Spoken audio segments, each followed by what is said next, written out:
This is Real News Media TV, coverage you can trust. Please like, share, subscribe, and hit the notification bell. Select all for daily news updates. Good afternoon, my Real News Media TV family. Welcome back to the channel for another news update for September 5, 2023. And in the news this afternoon, parents and son found dead at home in Spanish Town. A couple and their son were found dead inside their home in the community of Waterloo in Spanish Town, St. Catherine this morning. They have been identified as 43-year-old Omar Wellington, Sharon Francis Wellington, 36, and the 16-year-old Orlando Wellington, who was a student of Innswood High School in the parish. Police personnel are currently on the scene combing for evidence. Investigators are also trying to ascertain if they were shot or stabbed. The Major Investigation Division has launched a probe into the matter. It is reported that residents stumbled upon the bodies of the deceased about 5:30 a.m. and summoned the police. The police arrived and the bodies were found inside the dwelling. The community has been plunged into mourning.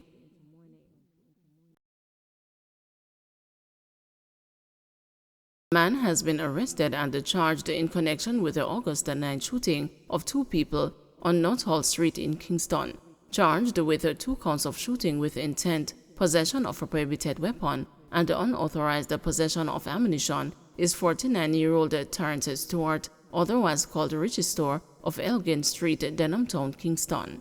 Reports from the Denhamtown police are that about 7:15 p.m., both victims were along the roadway when explosions were heard.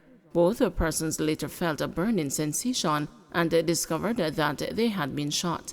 They were taken to hospital where they were treated and released. Intense investigations led to Stewart's arrest. He was subsequently charged on Sunday, September 3, based on an eyewitness statement. His court date is being finalized. Trelawney man suspected to have drowned in St. Anne River. A Trelawney man is suspected to have drowned in the Tatchell River in St. Anne on Monday evening. He has been identified as 26-year-old DJ Dean, otherwise called the Bobo, of Spicy Hill Duncans in the parish.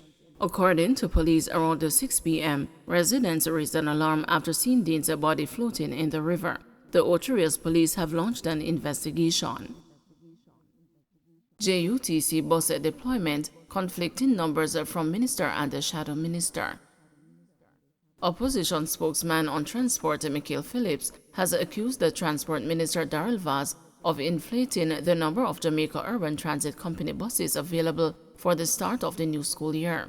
Mr. Vaz said on Monday there were a shortfall in the number of buses scheduled to be deployed on the first day of the new academic year, conceding that only 285 units were deployed instead of the promised 315. But Mr. Phillips said he was informed that the number of buses deployed on Monday was significantly below the revised number. He added that it's yet to be seen how the JUTC will provide the number of seats required in the Kingston Metropolitan Transport Region, especially with the return of students to daily commute. To my information, under 200 buses were rolled out. I understand that they have an availability of about 284 buses, around 284 buses. I gather that about 7 buses were returned to the depot, not being able to make a complete trip because of various electrical and hydraulic problems, which was my original concern, that the JUTC repairs that they said that they would have done to the buses would not be sufficient for having the buses out there for any period of time, and the safety of the passengers themselves. The minister's figures are one that we would question. The JUTC would claim that they have the official figures, but even 285 buses, 284 buses is going to be inadequate for the additional loads.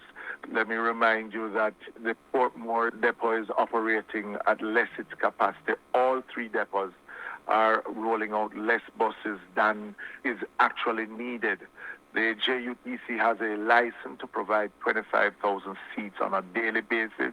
They are way below that 25,000 seats that should be provided.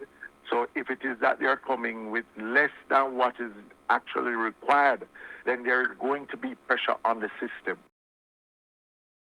UTech and its Admin Staff Association to sign MOU on salary parity. The University of Technology and the UTech Administrative Staff Association are scheduled to sign a Memorandum of Understanding for the implementation of salary parity under the Compensation Review Program. Administrative staff protested at the university's gate last Friday, calling for parity in how salary increases are applied. The association sought the intervention of the Ministry of Labor to break the stalemate with the university over the length of time taken to effect the increases. Following a meeting on Monday involving representatives of the association and the university's managers, both sides are to sign off on a time frame for the full implementation of the increased salaries. Janet Grayson, president of the association, says the matter of parity should be addressed in the MOU, which is expected to be signed on Wednesday. Alleged fraudster nearly beaten to death in lockup. A 20-year-old man who is accused of pretending to be the operator of an overseas job agency was reportedly beaten while in custody at a corporate area lockup. It was shared in the Kingston and St. Andrew Parish Court on Monday that the defendant, Jamal Black, was hospitalized for injuries he received in a recent melee. One custody officer with knowledge of the incident said him looked like him near to death. Black is charged on an indictment for 36 counts of obtaining money by means of false pretense and 5 counts of operating an overseas employment agency without a license. It was shared that Black purported to have an overseas travel agency and that he could provide employment opportunities for interested Jamaicans and requested a minimum of $150,000 to process visa applications and work permits. Applicants had to visit an office from which Black operated in the corporate area to make a payment by cash or bank transfer. He doesn't look good, Black's attorney at law, Atiba Dyer, informed the Senior Parish Judge Lauren Cole Montague. The matter was set for mention on September 25. Woman shot while traveling in a taxi, male bartender arrested. 33-year-old Kishon Hanson, otherwise called Madras, a bartender of Clarkstown District, Threadlight, Clarendon, was slapped with several charges following an incident on Cherry Tree Lane tollgate in the parish on Monday, August 21.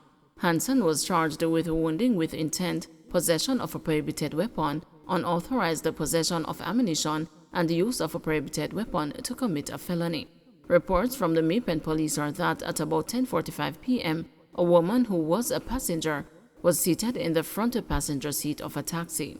Hanson boarded the vehicle sometime after and was seated at the back of the car. Shortly after, an explosion was heard and the woman saw blood coming from her left leg. She was taken to the hospital where she was treated. A report was made to the police and Hanson was arrested the following day in Maypen. During the investigation, Hanson was charged after an interview session was conducted in the presence of his attorney. A court date for him has not been finalized. Don't forget to like, share, subscribe, and hit the notification bell. Select all for daily news updates.